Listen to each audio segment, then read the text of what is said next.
Do you ever feel like the whole world has gone insane? Yeah, you're not alone. I feel that way. In fact, the majority of people feel that way. The truth is, we were all sold this great lie that being part of a silent majority was something we should be proud of. Being a silent majority allowed a very loud, angry group of people to control everything. And problem there is, that small group of people, they're communists. I say that myself as someone who's the son of a Cuban refugee who had to flee communism. I know the reality of how important the American dream is. I know how quickly we can lose freedom. And that's why this is our last stand. I'm your host, RobbyStarbuck, and I'm going to be diving deep on the issues and people that matter so that together we can save the American dream and once again become a loud majority that steers the direction of this country. If you're with me and you want to spread truth and wake up the masses, you're in the right place. Together, one piece of truth at a time, we can save America. Welcome to the show, guys. Today we've got famous NBA ref Ken Maurer. He's been in the news lately because he's actually a suspended ref now. He's been suspended from the NBA for reasons you're about to find out, and it's going to be no surprise to you. It's because he refused to get the COVID vaccine. With no further ado, I'm going to bring in Ken. You've been an NBA ref for over 35 years, and how did this all happen? Can you walk us through it? Well, first of all, hi Robbie, how are you? Thank you for having me on. I enjoy talking about this only because I think it's time people start being educated on just what this country's going through. And I'm very proud of the NBA. I'm very proud of what I've done as a referee. I love sports. I'm from a very sports oriented family. Then this whole COVID thing took over the world, didn't it? I mean, all of a sudden everybody was COVID nuts.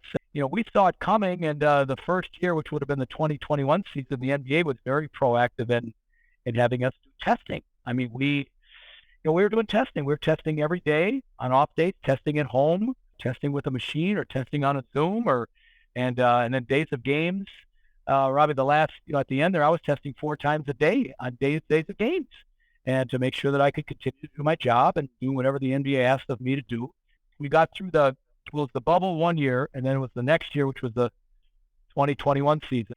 So after that year, then the next year we were going into a new contract. It was the 21-22 season, and the NBA said that summer that they were going to mandate the vaccine for all referees. They redid the last year of our 7-year contract, saying that if you choose not to take the vaccine, you're not going to be allowed to work. And they did not make the players they did not mandate the players to take the vaccine. In fact, the players have never been mandated to take the vaccine. So there was a lot of us that were against it. We didn't know a lot about the vaccine. We didn't know what it was about. And the NBA offered us as a staff a religious or medical exemption. And I filed both. I filed both a religion.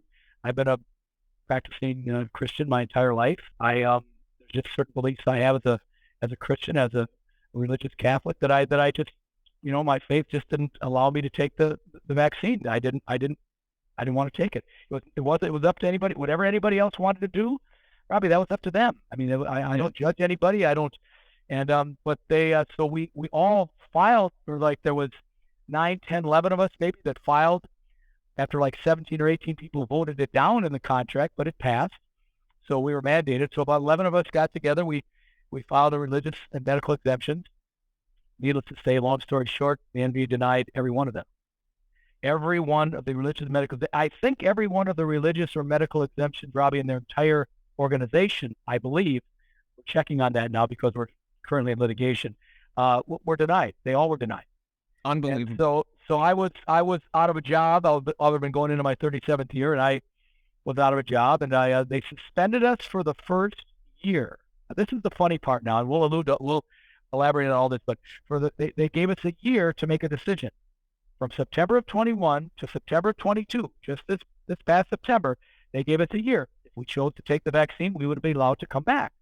Well, a lot of the guys, just with their families and their situations at home, and great guys, great people, and they just said, Kenny, I can't do it. I can't sit out. I don't want to do this, but I have to take the vaccine. So they did, and 4 or 5 of us chose not to.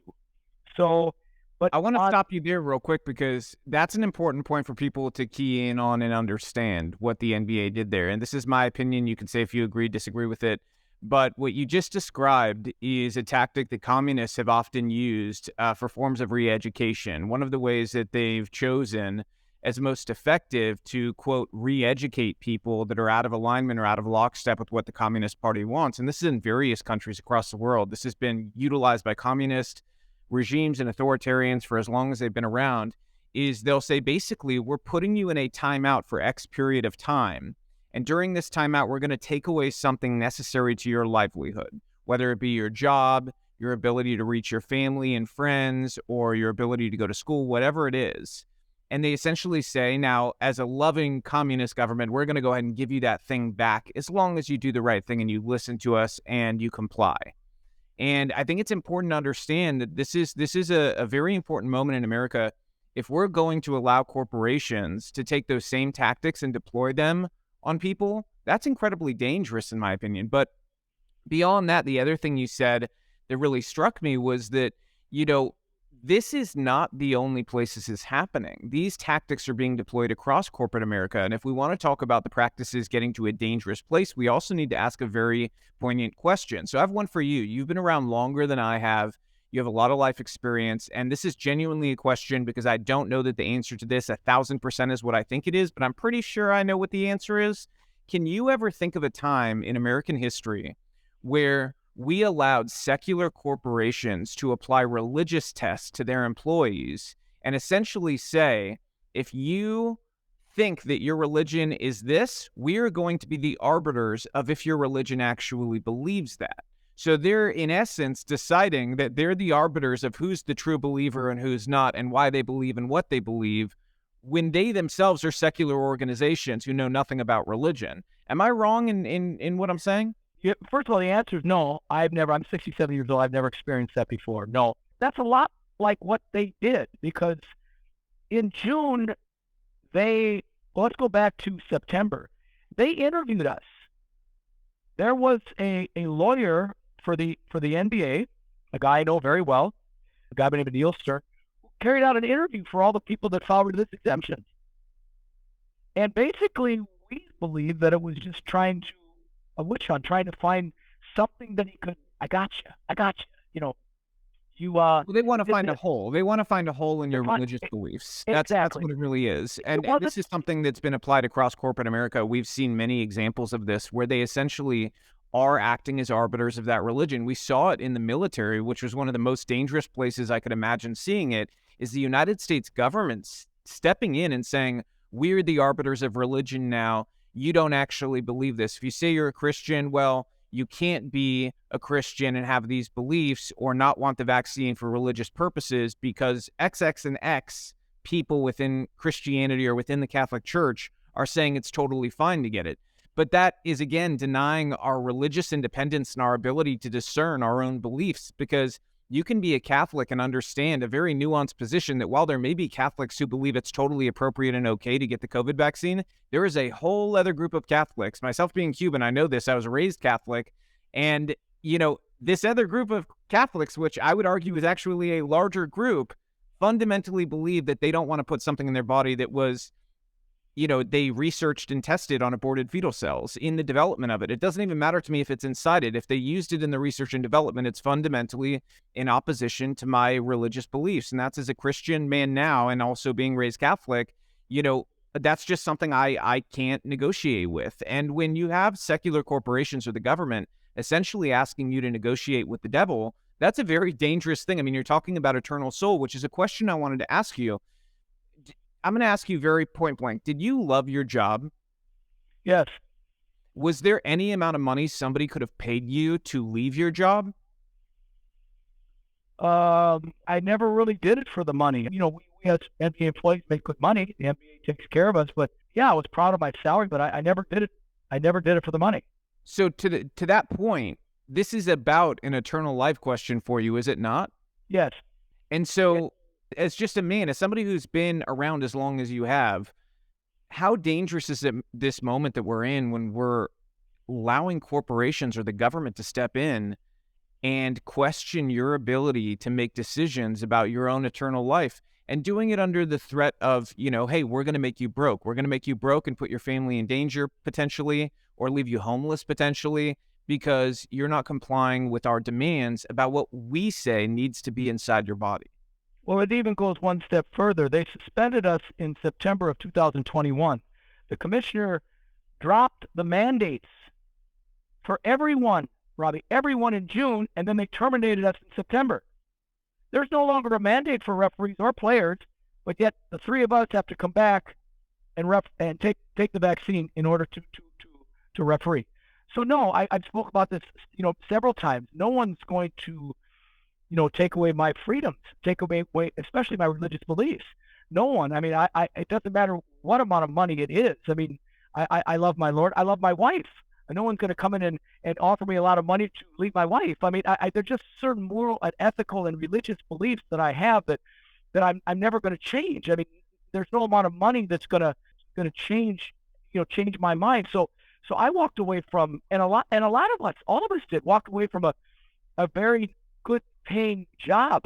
I mean, but again, it's not about the vaccine. If you choose to take the vaccine, go ahead. I may agree with it. I may not agree with it. That's your prerogative. That's your belief. You can do whatever you want, but no one's going to change take away my religious values and my religious beliefs and tell me that I have to do something. But the amount of people that feel the same way you and I do, and that are without a home, or they don't have a job, they don't know where they're going to get their next meal from. I mean, there's a lot of people like that, yep. and people have to get it, because and again, I think it's starting to change. I think people are finally saying, wait a minute.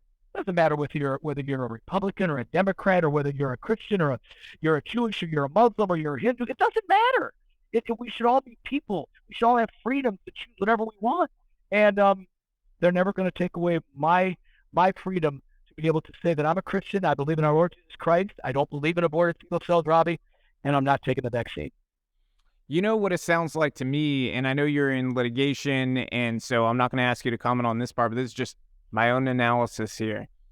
It sounds like to me that the NBA has taken a page from their partners in China, the Communist Party, and have started to take on some of those authoritarian tactics to punish employees who do not comply with the narrative that they prefer be reality. I mean, look no further than even, they did this with players who were considered, quote, anti-vax, people like Kyrie Irving, where they were very clearly trying to punish them in the media for their decision not to get the vaccine.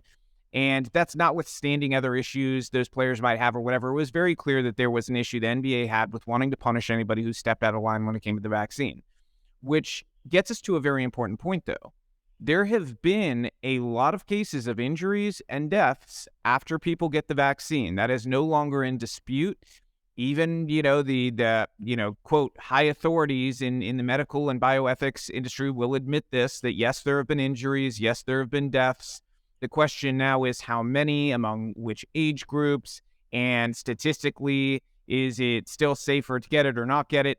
What are the actual numbers bearing out? And that's an argument that honestly doesn't matter at this point. What matters is that we're talking about people's lives here, and individuals have the right to choose whether or not they get something that could potentially kill them. I think that that's something that, whether you're religious or not, even if you're an atheist and you're watching this whole thing isn't just about religion. Yes, there are many people who are doing this for religious reasons, but if you go to just a very basic human rights premise, every human being should have the right to decide if they get something put in their body that could potentially kill them in an injectable form. I mean, that just seems like a no-brainer. And then when you think about this, from the vantage point of what we were talking about earlier, where you said, you don't care what choice somebody else makes. That's their choice.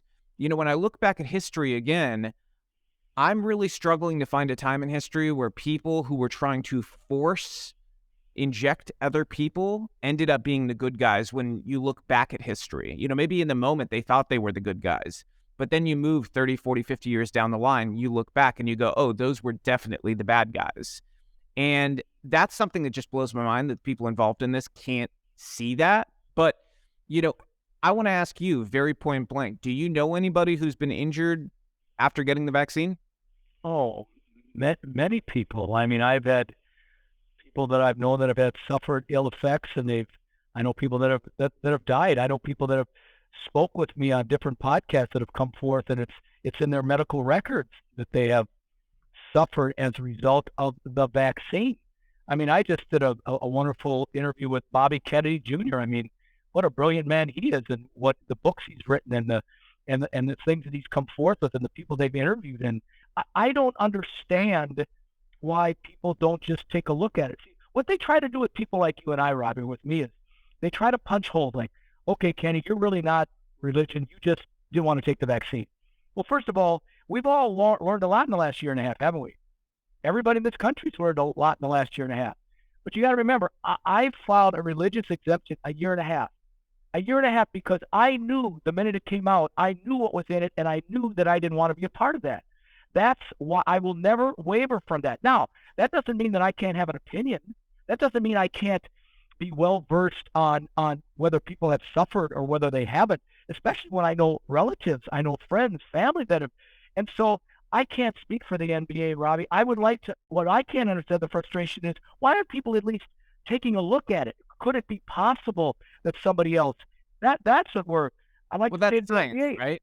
I mean, that's what science is supposed to be. Science is supposed to be asking the question. You're supposed to ask the question. You're supposed to study it. You're supposed to investigate it thoroughly to every end, to every possible outcome, and then you come to a conclusion. And the problem is they're avoiding the most poignant questions. They're avoiding the things that are staring us right in the face. When you have people falling over dead and you have these sudden deaths all over the place, and I just had a document, we'll put it up on screen during this interview. I just had a document sent to me that is a verified, VAERS report of a 6-month-old child who was given not just the COVID vaccine, but 7 other vaccines collected all at one time. Within 4 days, he was dead. And that's not normal. 6-month-old babies don't normally die of sudden death from a cardiac event. That's not a normal thing. This is something we're seeing increasingly across every age group, and we see it in every country. When you look at just the raw data of excess deaths, something is happening, and a lot of people who are supposed to be looking into this are avoiding looking into it. And the thing is, I've been very nuanced. I've been very clear on this the whole time. I can't say for certain that X is causing X because I don't have that background to go and design a study and fund a study to look at this on a large enough scale the way we need to. But it should be very eye-opening to people that they're not doing that, because that in itself is telling you that they can see in the data, the raw data that we're able to look at, that something is wrong and they don't want to know what it is. The only logical conclusion I can come to is that they're protecting somebody. Now, who would they be trying to protect? And the only logical conclusion, again, is the pharmaceutical companies who produced this and the politicians who pushed it on people and told them that it was safe and effective. It's very clear at this point that the line about safe and effective was not only wrong, it was fraudulent, in my opinion. And when you look at the outcomes and the way that people have suffered, there's no question to me that this was a great crime against humanity and against basic human rights. And I like that you talked about earlier, this shouldn't be political. It shouldn't be about Democrat or Republican. Everybody knows I'm conservative, but it shouldn't be about that at all. At all. If you're on the complete polar opposite side of the aisle, you're a communist, okay, which people know is my least favorite thing. Let's pretend you're a communist. I still 1,000% back up your human right to make your own decision on this. And I think that's the way it should be. And it's telling for the people who don't believe that they're not able to have consistent moral values when it comes to these things. We couldn't do this show without our great sponsor, Patriot Mobile. If you haven't heard about Patriot Mobile, they are the cell phone service for you. Get away from the big companies. You keep your cell phone number. You keep your phone. Don't worry about it. It's not a hassle. It's quick to switch over, and you stop giving your money to woke corporations who want to do nothing but take your money and turn it over to far-left Marxist groups. Patriot Mobile puts their money where their mouth is. They help flip school board seats and put their money into conservative projects like this one so that they support the values that we believe in. You need to switch over today if you care about your values. It's time for us to put our money where our mouth is, and Patriot Mobile is one of the ways you can do that by switching over. Their service standards are the exact same as all the major providers out there. So don't tell me, oh, I would do it, but I'm worried about bad service. It is the same service standards that the big ones are required to abide by. It is fantastic. It is worth the switch. Make it today. You get free activation. PatriotMobile.com/Starbuck. Just say Starbuck and you get that free activation for your phone lines. You will not regret it. and you will be very pleased to find out that the money from your phone bill is now going toward projects and values that you believe in. A question I wanted to ask you, I mean, you're in this sports world for so much of your adult life. I assume you've talked to athletes, fellow referees. What have you heard within the sports world about the way that COVID, these mandates, the vaccines, the masks, everything else, how has it affected these professional sports leagues? How many people are still to this day, hurting in some way because of these things?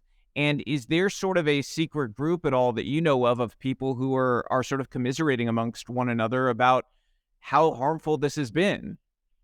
Well, I'm kind of a rebel now, kind of a bad guy, a pariah, whatever you want to call it. I mean, I want to back up for a second, though, back to what you were saying. And it's not for me to question science, and you're not either. And it's not for us to question, specifically why something, happened. You should be wanting to know. You should be investigating. Let's find out why that very healthy young man, had a cardiac arrest. Why? I don't know. I mean, good buddy of ours. He's a mutual friend of ours. My buddy Howie Wolfish. He's a very dear friend of mine.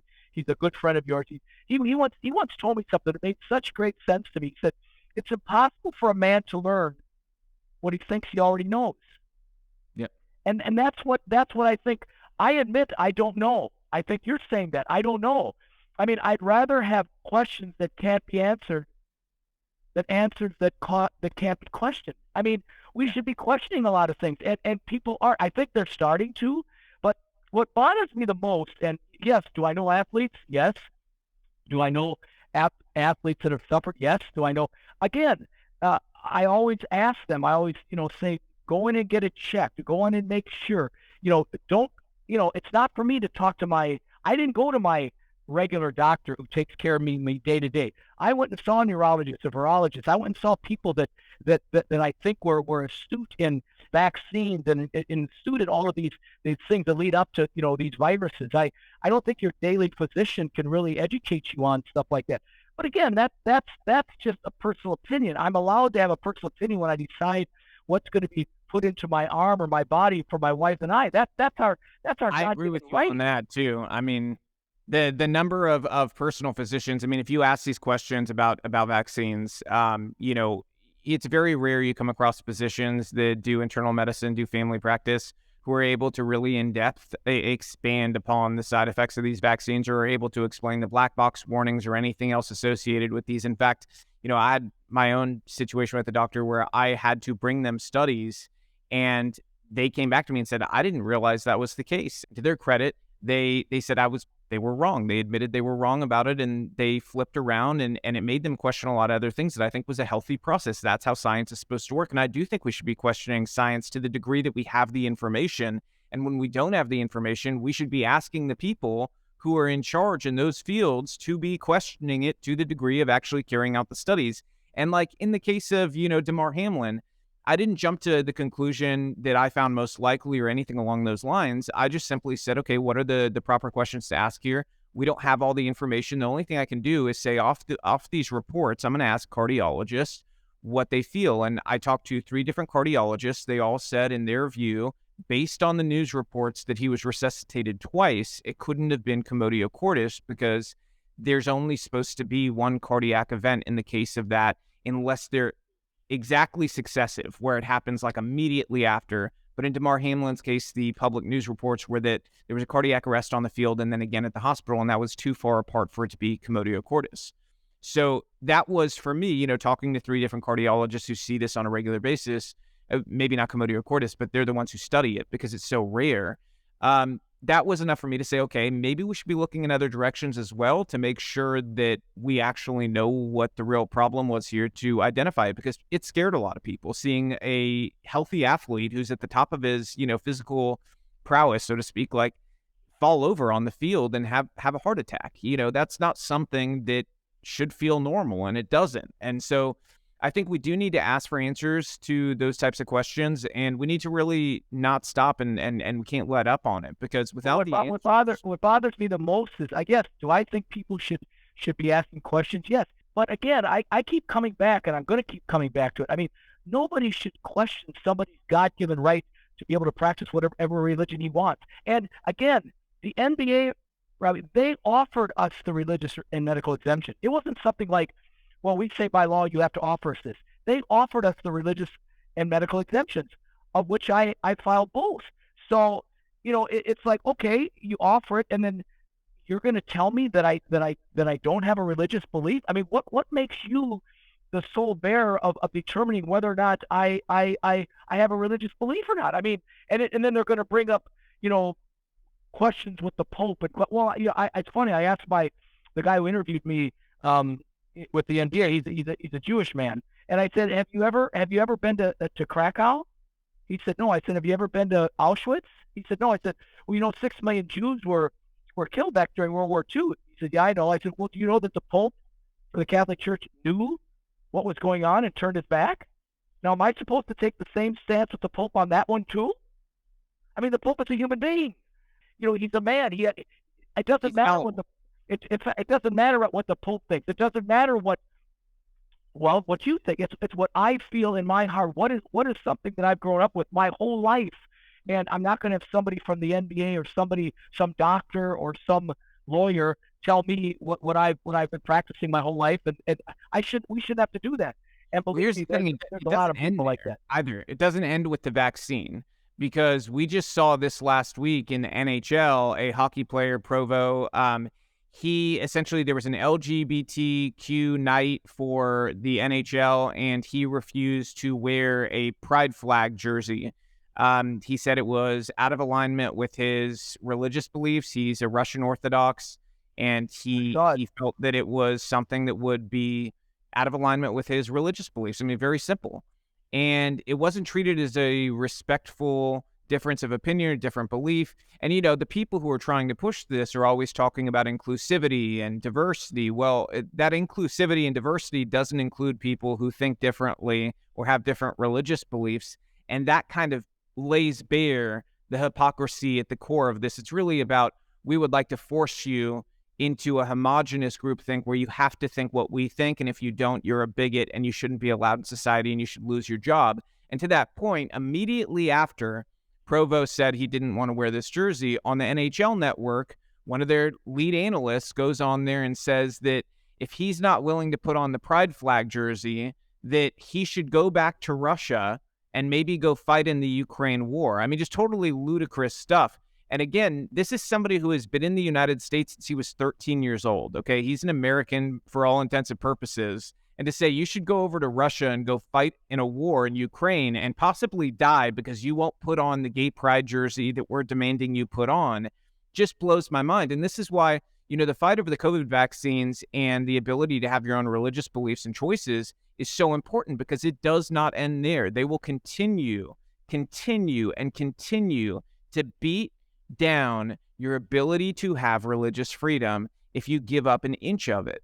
And that's where we're at is, I believe the reason that the military did this and the NBA did this, where they said, okay, here's your religious exemption, is because they wanted to skirt liability by saying they offered it, they closely examined it, and they felt that it was not in alignment with the beliefs or, doctrine of that religion. And they think that's going to offer some sort of legal cover. I'm not quite as convinced that it's going to as it goes through higher courts, but, that's the intent, in my opinion, is this was never about actually wanting to give you a choice. Do you agree with that? Yes, I do. I don't think the NBA had any intention of ever allowing or granting any religious or medical exemption. I don't think how you could have, 10, 20, 16,000 Air Force military people file religious exemptions and every one of them denied. I mean, that just doesn't happen. I mean, there are no people of faith in the Air Force. I find that hard to believe. But I mean, they're trying to divide us in many different ways religiously. I mean, back during the bubble, they had the Black Lives Matter, and friends of mine that I've been playing with and for and against and working with in athletics my whole life. I don't have to prove. No, I understand exactly what you're saying. This is a point that I got into with a Latino baseball player. He's a huge star in baseball. I'm not going to out him on here. We're really close friends. He's one of the best players in baseball, and he could not stand what was going on in Major League Baseball when it came to the pushing of the Black Lives Matter organization. And he was really incensed and hurt in a private moment that somebody in management called him out in front of a team and essentially said, do you not believe that the life of a certain Black player mattered? And he said, I exploded. I went off. This has nothing to do with Black lives. It has everything to do with a Marxist organization. This person had experience in their family lineage with Marxism. This is a Marxist organization that wants to destroy families. It has nothing to do with Black lives or brown lives. I'm Latino, and I'm not the only one who sees this. That team, especially a lot of professional athletes, they don't agree with this stuff, but they feel forced to take part in it. Am I wrong? No, you're not wrong. I mean, back during the bubble, I think I was having hip surgery. I would never have knelt because I would have said all lives matter. My Christian and religious faith, I believe all lives matter, including the Latino and the Black and the Haitian and whatever form, whatever culture, whatever nationality you are. And I believe people of faith. I believe the majority of people feel like that. And yeah, I had many discussions with friends of mine of color, and they all feel the same way. It's just that select few people that are trying to push an agenda to try to divide us. I'm not going to allow that to divide my friendships with the Mexican or the Latino or the Black or whatever. And they're still my friend. They always will be. I'm not going to allow that to. But I also believe it's a freedom issue. It's a religious issue. It's something that.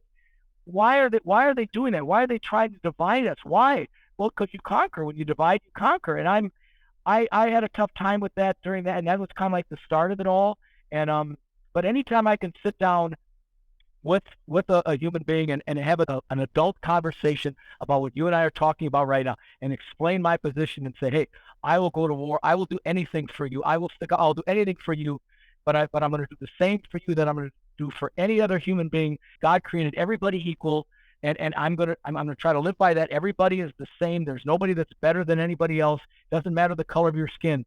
And that's, to me, that's a religious belief. And I would not have knelt then either. But there was a lot of people that were chastised for doing that, and I think it's a shame.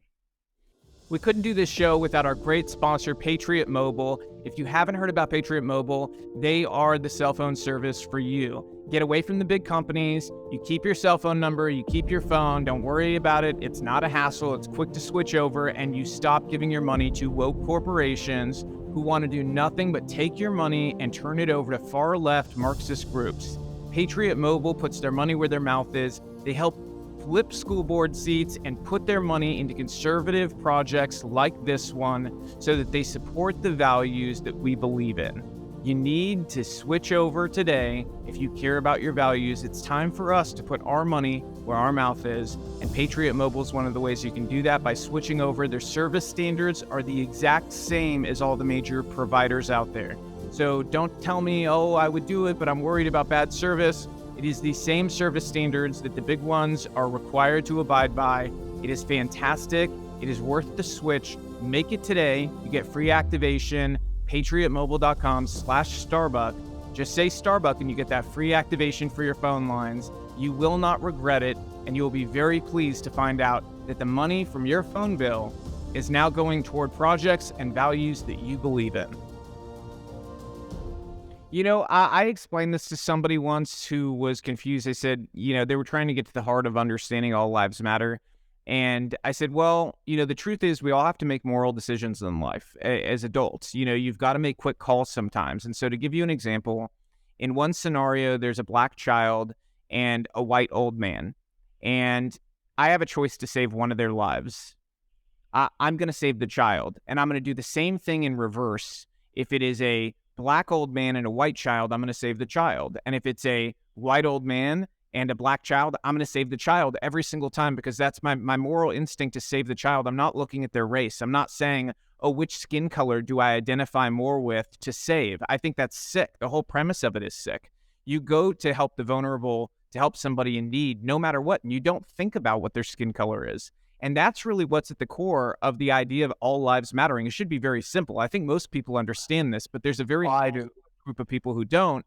And they try to frame anybody who thinks that all lives matter as being racist in some way. And the reality that I've seen, myself being Latino, the child of a penniless immigrant who came to this country, has been that the people who believe all lives matter are the least racist, and the people who have tried to hone in on one skin color, no matter what that skin color is, and say that that matters the most, they tend to be the ones that have some, racial issues. And I think that that's something that the more people sort of just get into fundamental reality, the more we get in alignment with what the truth is. And I think the real truth here is that we do have a silent majority in America, and it's an incredibly dangerous thing. Silent majorities allow very loud, small groups of people to control everything and to divide everyone. And that's where we are right now, is we allowed a very loud, small group of people to divide everybody. You agree with that? Is that what you've seen in the NBA? Absolutely. But it all comes back to what is right and wrong. What is faith-based? What is about Christianity? But I think that's why you and I are here right now, Robbie. There's a lot of people that feel like we do, but are scared to say anything. And because the silent majority is just goes about their business, and all these, what do they say? There's 2,000 people in this world that are really making all the chaos. Well, that number might not be too far off. And it's just, we have to start doing something. If people feel like they're powerless, I'm just a normal guy. I mean, I've done a few years in the NBA. There's a lot more people that are more important, or they're, I'm not a big name. I'm not this wealthy guy or anything. But you know what? I'm going to speak the truth. I'm going to speak what I think, in the hope that there are other people out there that might say, you know what? Ken's got a point. There are people that will probably disagree with us, and that's okay. They're allowed the freedom to. That's why we live in this country. The more people voice things, the better off we're going to be, because then we can reverse this tragedy of the silent majority allowing our values to be eroded year over year over year. And you made a point that's something I've been trying to make to people is we're talking about a few thousand people who are really creating all the chaos. And the sooner people realize that, and realize that individually we actually have a lot of power, and that if we all do just use our voice and go back to, speaking with truly just common sense, the faster all of this craziness is going to go away, or at least be looked at in the regard that it should, which is really it's clownish. I mean, if we're being just completely honest, a lot of this, I read a thing today, there's a group upset about Aretha Franklin's Natural Woman song. They find it offensive because they're trans, they consider themselves trans, and they think it's offensive to have a song about natural women. I mean, this lunacy, until people treat it as crazy as it is, you normalize it. And I think we've got to be doing the opposite by just being honest and saying, you know what, again, even in that situation, you're an adult, you want to, pretend you're another thing. It's honestly not my job to get in the middle of that. Don't do it to children. That's really the only thing I ask. But when you start saying things like, you can't have a song that offends me, that's something people need to speak up and be like, that's crazy. And we need to have sort of common sense about this stuff. But I do want to switch gears. I want to ask you a question. So there are a lot of rumors within professional sports circles that players, even as big as people like LeBron James, have been using fake vaccine cards for different reasons, for different purposes. And I'm assuming that's something about. Everybody I've talked to kind of knows this is going on. And some people who would be questioning your seriousness when it comes to doing this for religious reasons or even medical reasons. Don't you think that's a pretty good piece of evidence that you're pretty darn serious about this, that you didn't give in like a lot of these other people did and get a fake card? And again, that's a decision every person had to make on their own. But I personally disagreed with it. I felt like we need to stand on our own 2 feet. And when people saw how many people actually didn't get it, I think that would be pretty surprising. But, how do you feel about that? How did you feel about, the fake cards? I'm really glad you asked that question. Thank you very much. I would really like to answer that. No, I never took a fake card. Yes, I know people that have taken the fake card. I know athletes that have taken the fake card, and I know why they did it. And it's not for me to judge them. They were between a rock and a hard place. They needed to provide for their families, but yet they were so against this vaccine for whatever reason. That's up to them again. But for me, no, I couldn't look you in the eye and tell you one thing, and then turn around and take a fake card. I just couldn't do that. And to me, that was just hypocritical. I mean, yes, I could have taken a fake card, and I don't know that the NBA would have ever found out about it, but I would never do that. I'm doing this for a reason I'm very sincere about. I'm proud of the way my wife and I feel religiously. But then again, so for me to feel that way, Robbie, and then to turn around and say, I'm going to take a fake card, I couldn't do that. I understand why people did. But it was an important line for you not to cross. That's right. I couldn't do it. I've talked to people about it. They said, Ken, it would have been easy. Well, yeah, they did. I know it probably would have been easy, but I wouldn't be having this conversation with you. I wouldn't be doing what I'm doing, and I'm proud I didn't. I'm proud I didn't do that. Last question from me. Within the circles that you've been a part of for a very long time, is there discussion about from people who are vaccinated? Is there discussion among them about the injuries and worries about what may come forward? Because I know I just put out a video recently that hadn't been seen by very many people of Anthony Fauci commenting when he was asked about the development of an AIDS vaccine, and this was back during the AIDS crisis, and he said, well, the problem is that the development of a vaccine like this, we may be able to test it right now in the first year or second year and say, oh, it looks safe. But the problem is 12 years down the line, all hell could break loose and we really don't know what could happen to these people. That was the concern he showed on a very small scale in relation when you look at the two, different groups of people affected by COVID versus AIDS. The COVID group is obviously much larger than the group with AIDS. And so if he was unwilling to go and do that with a group of people who had AIDS, why was he suddenly willing to do it with the group who had COVID? That's a different question for a different time. But when you look at it like that and you understand that essentially this is a very large experiment and that we don't know what's going to happen 12 years down the line, there was not the time to do long-term testing, and that they pushed forward with something that had never been done before on multiple fronts, including this being the first of its kind in its class for an approved vaccine for this purpose. That's something that I think is a natural conversation. People who are vaccinated who felt like they were told one thing in the beginning and are now realizing something else later would be discussing, are they? Yes, they are, and it's fun. It's another great question I want to speak on. Again, when I did this a year and a half ago, a lot of this was questions that you and I wouldn't have even known to ask these questions now. And so I had my opinions, didn't know, did a lot of research. In the last year and a half, I've had a lot of free time on I become part of a group. It's called Voices for Medical Freedom. It's a group that was started by two now dear friends of mine, Ken Rutgers from the Green Bay Packers. Ken was a Hall of Fame lineman for the Green Bay Packers back when he played with Brett Favre. John Stockton. I mean, I think a lot of people in the NBA world, they all know who John Stockton is. We've become very good friends, and we've started a group of lawyers, doctors, entertainers, pro athletes, young people, old people. I mean, it's growing every month of people that are coming on these calls, and talking about your question, the question you just asked. We have doctors come on these calls, lawyers come on these calls, people that can validate exactly through facts and through different statistics of what they're saying. And so, yes, there are a lot of people that are becoming more and more aware of this.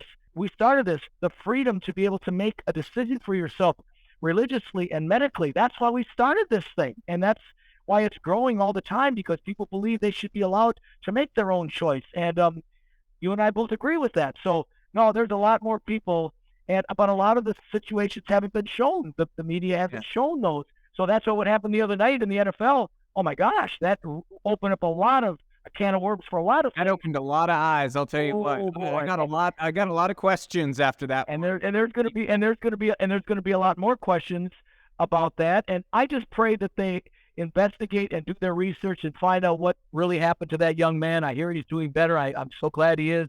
I pray he is. You know what, though? I want to take a moment to acknowledge is that was actually a very special moment, too, as scary as it was. I don't know that in the past, honestly, I don't know that in my adult life since 9/11, I have seen the country collectively pray for somebody the way that people came together and prayed for the young man, Damar Hamlin. And I don't know that I have seen atheists pray in public the way that they did during that since 9/11 is the last time I can remember. And I wasn't an adult yet. I was a teenager. And so that was stunning to me. And then to see his miraculous recovery and turnaround, I think is an incredible piece of just, everybody experiencing a miracle. I mean, when you go through double cardiac arrest, being able to recuperate and be back to watch your team play this week is pretty incredible. Well, I got a question for you. And first of all, I agree with everything you've said. And I was so happy to see people praying. I prayed. We all prayed. And now he's better. And I believe in miracles. I believe miracles, maybe a miracle happened right there. And I'm so happy. But you know what? I'm friends with ESPN. I'm friends with the NBA. I'm friends with the NFL. All these people that denied religious exemptions and thought prayer didn't exist, Where were they back then when they were denying all these religious exemptions and they didn't even bring up the word prayer? Prayer wasn't even something that was used. Now all of a sudden, when this young kid goes down, everybody prays. I am thrilled that everybody prayed. I think I was so happy to see that. You've got people on ESPN praying on the air, and yet two of their colleagues are in a lawsuit against ESPN for failing to acknowledge the religious exemptions, Beth Faber and Allison Williams. So explain that to me. I don't. I mean, you're praying here, and yet these women who are people of faith, and that's why they're not taking the vaccine, they get ostracized. Well, my friend Stan I don't Steele has understand. been in trouble multiple times with ESPN for just being a free-thinking woman of faith. She's the most professional you could possibly be. She's killer at her job. I don't know that there's anybody better at her job, what she does. And the type of discrimination she has faced just for being a very honestly, her views are very, very mainstream in this country. Very mainstream. These are very and not even just conservative. A lot of the stuff that, they've gotten upset at her for, these are just mainstream views a lot of people have. I mean, I live in Tennessee where there's a lot of blue dog Democrats still, and most of them hold the views that Sage Steele has. You know, A lot of people are like that. A lot, but they're the what's wrong, Roy, is they don't say it. You and I talked about this earlier. It's about time. It doesn't matter Republican. It doesn't matter Democrat. It doesn't matter. It doesn't matter the color of your skin. It does. Everybody should stand up and say we should have the freedom to make the decisions on what medically and religiously we decide for ourselves as a family. And that's we've gotten away from that. And you know what? It's going to get worse. yep, it's just that simple. Okay, I know I said that was the last question. I have one last question. 'Cause I No, feel please. like I'm enjoying since this. you were an NBA ref, I can't have you leave the show without asking you, what was your proudest moment in the NBA? And also, what was your favorite technical that you gave a player? Well, oh boy.